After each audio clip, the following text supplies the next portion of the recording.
नमस्कार दोस्तों। जहाँ से सीखना हो आसान और समझना हो मज़ेदार, वहीं से शुरू होती है आज की हमारी क्लास। तो आज हम अतीत के अध्ययन हेतु जो प्राचीन भारत है, यानी कि प्राचीन भारत का इतिहास, उसे समझेंगे। उसकी शुरुआत करने जा रहे हैं। आप हमारे साथ बने रहिए।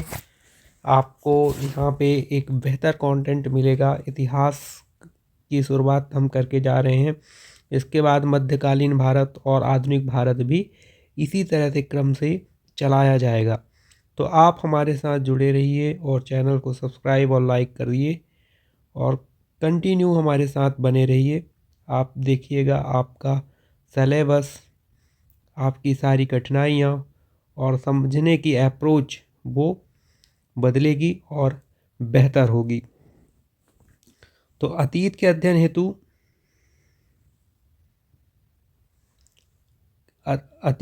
हेतु काल विभाजन। इतिहास को समझने के लिए अतीत को 3 भागों में बांटा गया है। जैसे कि आप जानते हैं, इतिहास को समझने के लिए या इतिहास को काल विभाजन के हिसाब से 3 भागों में बांटा गया है। पहला हमारा हो जाता है प्रागैतिहासिक काल, उसके बाद आदि ऐतिहासिक काल और ऐतिहासिक काल। तो जिस काल में मानव को लिपि यानी लिखने का ज्ञान नहीं था, उसे हम बोलते हैं प्रागैतिहासिक काल। तो जैसा कि हमने आपको बताया कि काल विभाजन के अनुसार जो है प्राचीन काल को 3 भागों में बांटा गया है। प्रागैतिहासिक काल, आदि ऐतिहासिक काल और उसके बाद आता हमारा प्राचीन काल यानी कि ऐतिहासिक काल। तो इस प्रकार से 3 काल में विभाजित किया गया है प्राचीन भारत को। तो जिस काल में मानव को लिपि यानी कि लिखना का ज्ञान नहीं था, उस काल पीरियड को, उस टाइम पीरियड को हम प्रागैतिहासिक काल कहेंगे। तो मानव की उत्पत्ति से 3000 ईसा पूर्व तक का समय जो है वो प्रागैतिहासिक काल का समय कहला जाता है। तो इस काल का ज्ञान हमें औजारों, हड्डी और गुफाओं में चित्र मिलते हैं, उनसे पता चलता है। तो इस प्रकार से जब हड्डियाँ, गुफाओं के चित्र और औजारों से हमने इस काल के बारे में जाना, वहाँ की चीज़ों को समझा, उसकी संस्कृतियों को हमने जानने की कोशिश की, वो काल जो है वो प्रागैतिहासिक काल कहला जाता है। यानी मानव की उत्पत्ति से लगभग 3000 ईसा पूर्व तक। अब अगर आप कंफ्यूज हैं कि ईसा पूर्व, ईसवी और ईसा पूर्व में क्या अंतर है, तो उसे समझने के लिए अगर आप उसे उस ढंग से समझ लेंगे तो आपको इतिहास समझने में या इतिहास की घटनाओं को समझने में काफ़ी हेल्प होगी। और आप इतिहास के जो सन है या तिथियाँ हैं, डेट हैं, उनको याद करने के लिए या याद रखने में आप घबराहट नहीं होगी और आपको भूलेगा नहीं। तो आप इस तरह से याद कर सकते हैं कि जैसे अभी ये 2025 या 26 चल रहा है, उसके बाद आप आइए तो आपको 2000 मिलेगा। उसके 500 पीछे जाएंगे तो 1500 लगभग, ये सब ईस्वी में चल रहा। उसके और पीछे जाएंगे तो 1000, और उसके पीछे जाएंगे 1000 तो लगभग 1 और 0 मिलेगा।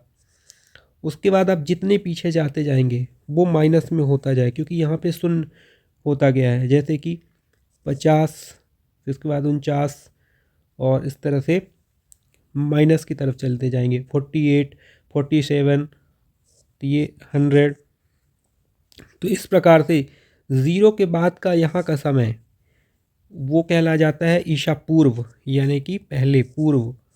और ईस्वी, ईस्वी यानी 1 से लेके 1 2 3 4 5 से लेके इस तरह से 1000 ईस्वी आई, 1500 ईस्वी और 2000 ईस्वी, और इस प्रकार से 2026 तक है। तो 0 से पहले का समय या 1 से पहले का समय जो है वो ईसा पूर्व कहला जाता है। और इसके पीछे एक दो जो है वो कॉन्सेप्ट या चीज़ें और चलती हैं, उसे हम बाद में चर्चा करेंगे। तो इस प्रकार से हमारा आद्य ऐतिहासिक काल की तरफ आते हैं।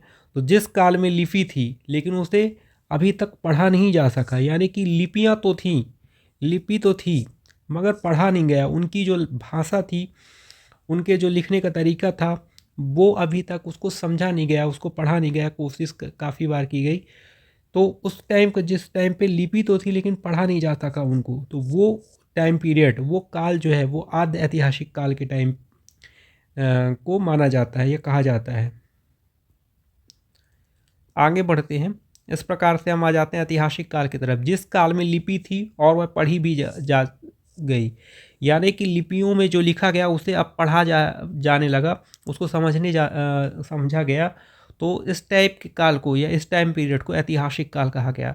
इस तरीके से आप देख सकते हैं कि 3 तरीके से पहले आप इसको बदलिए, यानी कि इतिहास जहाँ हमारे मानव की उत्पत्ति से चालू होती है, तो प्रागैतिहासिक काल, आद्य ऐतिहासिक काल। प्रागैतिहासिक काल में क्या होता है, जिस काल में मानव को लिपि का ज्ञान नहीं था, यानी लिखना नहीं आता था उसको, तो उसके कुछ लिखने के साक्षी नहीं मिले।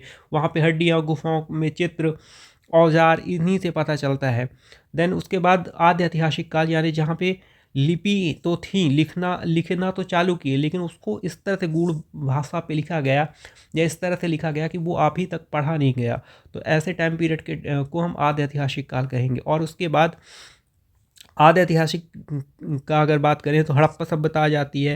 वैदिक सभ्यता का प्रारंभिक काल जो है वो आद्य ऐतिहासिक में आ जाता है। यानी हड़प्पा सभ्यता इसी तरह की थी, लिखी तो कई चीज़ें गई लेकिन उनको समझा नहीं गया, उनको पढ़ा नहीं गया, पढ़ा नहीं जा सका।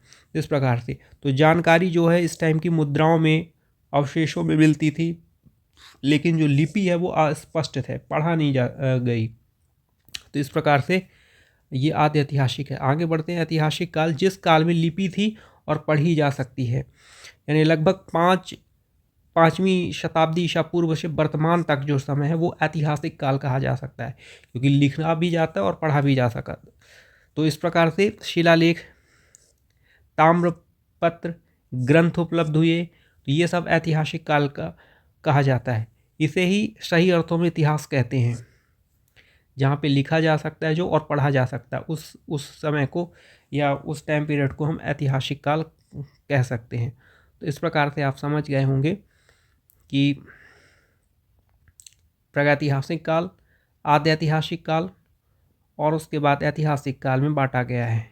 इसके बाद हम प्रागैतिहासिक काल को भी अलग अलग टाइम में बांटेंगे, जैसे कि जो है ऐतिहासिक काल को पाषाण काल, फिर पाषाण काल को हम 3 तरीके से बांट देंगे, पूरा पाषाण काल, मध्य पाषाण काल और नवपाषाण काल। तो इसे हम अच्छे से डिटेल से और समझेंगे और इसके बारे में इम्पोर्टेंट चीज़ें जानेंगे।